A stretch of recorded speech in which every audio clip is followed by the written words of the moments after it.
Hello, fourth grade. Today we're going to read Cinderella. Once upon a time there was a young girl, as sweet as sugared milk, as kind as a mother's kiss, and as pretty as a sunset sky. But she had a mean stepmother who made the girl's life a misery. The stepmother and her two nasty daughters treated the girl as a servant. She had to scrub the floors, wash the dishes, and pick up after her stepsisters. The girl was called Cinderella, because at day's end she would sit among the cinders on the hearth and warm her tired bones. Cinderella was always cheerful and polite, though her stepsisters treated her cruelly. Her kindness made her beautiful, and her beauty shone like sunlight through her dirty face and ragged clothing. One day, something very exciting arrived. It was an invitation to the prince's fancy ball. All the fine people in the land were invited, and the sisters worried about what to wear and how to behave with a prince. Poor Cinderella sewed and ironed for days, but she herself was not going to the ball. She was only a servant, after all. Besides, she did not have a gown to wear. Finally, the great night arrived. As Cinderella helped her younger stepsister into her new gown, the cruel girl asked her, "Cinderella, won't you come with us to dance with the prince?" And the stepmother and her daughters laughed at the thought of dirty, barefoot Cinderella dancing with the handsome prince. As the stepmother and her daughters rode off to the ball, Cinderella cried a few tears. Suddenly, a beautiful woman magically appeared. It was Cinderella's fairy godmother. "What is the matter, dear Cinderella?" asked the fairy godmother, for though she had secretly watched over Cinderella's hard life, this was the first time she had ever seen the girl cry. Cinderella explained that she wanted very much to go to the ball and see the prince. "And so you shall go, Cinderella, for you have always been good," said the fairy godmother. And with her special magic, Cinderella's fairy godmother turned a hollow pumpkin into a beautiful coach. Then she found 6 mice. Waving her magic wand over them, she turned them into fine gray horses, ready to pull the coach. All that was missing was a driver, and a fat white rat was just the thing. "Now, sweet girl, you can go to the ball," said the fairy godmother.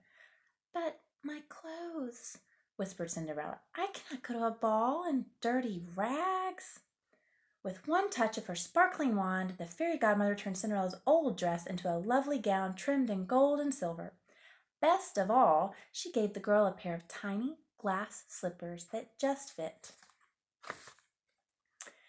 As Cinderella stepped into the waiting coach, her fairy godmother warned, "You must be home by midnight, Cinderella, because all my magic will disappear when the clock strikes 12.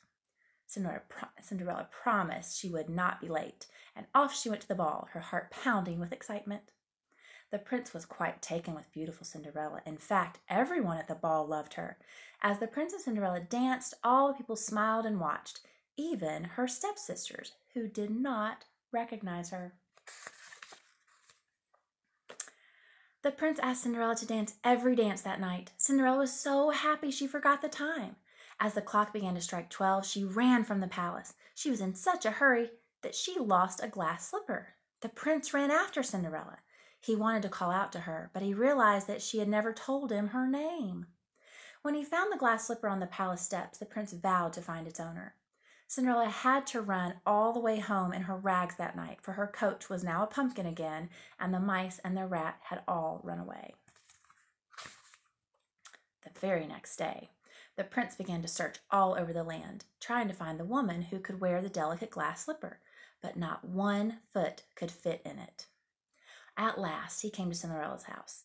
The stepsisters tried, but they could not squeeze their feet into the tiny shoe. When Cinderella asked to try on the slipper, the two girls laughed and teased her.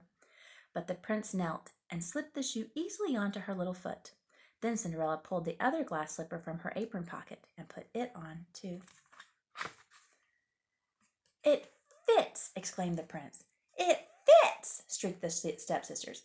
"It fits!" sang the fairy godmother, and she once again waved her wand and magically dressed Cinderella in a beautiful gown. Cinderella went back to the palace with her prince, who was so overcome with love that he married her that very day. The end. Now fill in the characters and the setting and the fantasy element in your chart for Cinderella, the first story. Bye.